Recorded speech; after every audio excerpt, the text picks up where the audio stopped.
आप देख रहे हैं तेज लाइव टुडे न्यूज, सबसे तेज खबर आपके पास। भेल बचाओ संयुक्त मोर्चा यूनियन के पदाधिकारियों और श्रमिकों ने निजीकरण को लेकर सरकार के विरुद्ध किया जबरदस्त धरना प्रदर्शन। हरिद्वार के बीएचएल फाउंड्री गेट पर भेल बचाओ संयुक्त मोर्चा यूनियन के पदाधिकारियों और श्रमिकों ने निजीकरण को लेकर सरकार के विरुद्ध जबरदस्त धरना प्रदर्शन किया है। उन्होंने केंद्र सरकार के विरुद्ध मुर्दाबाद के नारे लगाते हुए कहा कि सरकार देश के महारत्न पीएसयू कंपनीज को बेचने पर आमादा है। ये वही कंपनी है जो सरकार को करोड़ों रुपए का राजस्व टैक्स के रूप में प्रतिवर्ष अदा करती है। सरकार अपने राजकोषीय घाटे को पूरा करने के लिए इन संस्थानों को बेचकर हमें बंधवा मजदूर बनाने पर अड़ी है, जो बिल्कुल भी बर्दाश्त नहीं किया जाएगा। वहीं आक्रोशित भेल श्रमिकों के समर्थन में पहुंचे राजवीर सिंह चौहान ने कहा कि केंद्र सरकार मजदूर और किसान विरोधी सरकार है। सरकार की निजीकरण विरोधी नीतियों से आज मजदूर सड़कों पर आने को विवश हो गया है। उन्होंने कहा कि अगर सरकार ने मजदूरों की मांगों को जल्द पूरा नहीं किया तो मजदूर उग्र आंदोलन करने को विवश होंगे।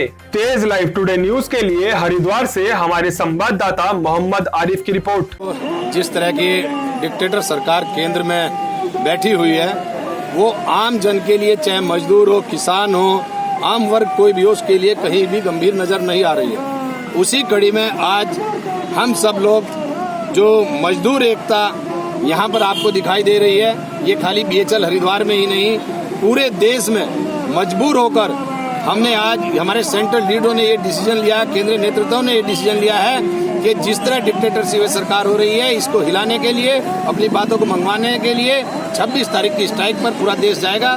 और उसी कड़ी में हम भी आज यहाँ पर एकत्रित हैं और स्ट्राइक पूरे हमारी कंपनी में चल रही है। और उसमें जो मुख्य मांगे हैं, जो मुख्य बातें हैं, जो सरकार से हमें मनवानी है, अभी श्रम कानूनों में जिस तरह का परिवर्तन सरकार करने जा रही है, कुछ स्टेटों ने उस पर इम्प्लीमेंट भी कर दिया है। अगर वो श्रम कानून उसी तरह से जो 44 कानूनों को 4 कोड में परिवर्तन करने का काम कर रही है सरकार, उससे क्या होगा, मजदूर एक बंधवा मजदूर हो जाएगा। वो अपनी आवाज उठाने के लिए भी कहीं खड़ा नहीं हो सकता, कोई स्ट्राइक नहीं कर सकता, कोई अपने डिमांड नहीं कर सकता, धरना नहीं कर सकता, प्रदर्शन नहीं कर सकता।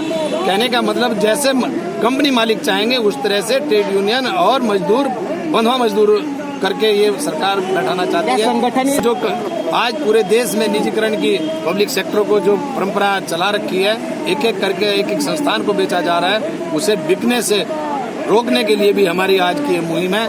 साथ ही एक ही चीज नहीं है, जो संविदा श्रमिक है उसको मिनिमम वेज 21,000 रुपए देने की बात है, उन्हें 21,000 रुपए मिनिमम वेज दिया जाए। पूरे देश में जिस तरह से बेरोजगारी फैल रही है, उस बेरोजगारी का पूरे देश को पता है क्या स्थिति आज जब से सरकार आई है। ये केंद्र की बातें, इसके अलावा और भी हमारी 8-10 मांगे केंद्र की हैं। उसके अलावा जो बीएचएल में हमारे कर्मचारियों का, पूरे देश में जो बीएचएल प्लांट है, पूरी कंपनी ने जो पर्क में कटौती की है, उस पर्क को वापस दिलाने के लिए, और डीए को जिस तरह से अभी तक तो बीएचएल ने ही अपनी तरफ से इसको सीज किया हुआ था, अब भारत सरकार की भी एक गाइडलाइन आई है, उसमें सुपरवाइजर और एग्जीक्यूटिव के जो डीए है उसको सीज करने की बात कही गई है। और अक्टूबर से लेकर 30 जून तक उसको एरियर का भुगतान भी नहीं किया जाएगा। तो ये तमाम बातें और भी अनेक बिंदुओं को लेकर लोग आक्रोशित है, वर्कर आक्रोशित है।